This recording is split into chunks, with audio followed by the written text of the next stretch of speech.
ना मंत्र काम में आता है मेरी बहनों, ना तंत्र काम में आता है, ना मंत्र काम में आता है। जो शीश काटने दुश्मन का वो यंत्र काम में आता है, वो यंत्र काम में आता है। और कहा 7 लाख कश्मीरी पंडित कश्मीर से भगा दिए, अरे तिलक लगाने वालों के भी होश ठिकाने लगा दिए। माँ को लूटा, बहन को काटा, वो चुपचाप खड़े रहे। कोठी बंगले वाले भी राहत शिविरों में पड़े रहे। अरे पंडितों, सागर से पहली पतवार उठा लेते और 7 लाख में से केवल 100 ही हथियार उठा लेते, 100 ही हथियार उठा लेते। दुश्मन की छाती पर जाकर, अरे दुश्मन की छाती पर जाकर सीधे ही तम जाते तुम। केवल कुछ दिन की ही खातिर परशुराम बन जाते तुम। पाकिस्तान का झंडा ना होगा इस हिंदुस्तान की माटी में, और हर हर महादेव के नारे लगते कश्मीरी घाटी में, लगते कश्मीरी घाटी में। और कहा समझौता हो गया था फांसी की रस्सियों से, समझौता हो गया था फांसी की रस्सियों से, समझौता हो गया था। सावन के दुल्हनों को, सावन के दुल्हनों को हर झूलों में मारता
कोई कितना भी बुरा हो उस पर भी रहम खाओ, कोई कितना भी बुरा हो।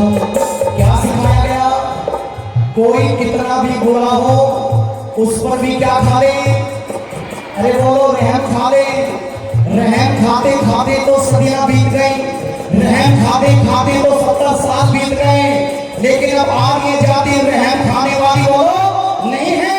अब विधर्मियों के ऊपर रहम नहीं खाना है, टूट बोलना है। और कौन?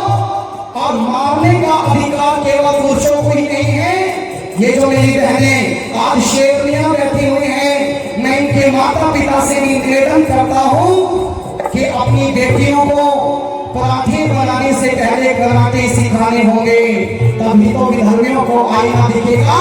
और इसलिए कहा कोई कितना भी बुरा हो उस पर भी रहम खाओ, कोई कितना भी बुरा हो इस पर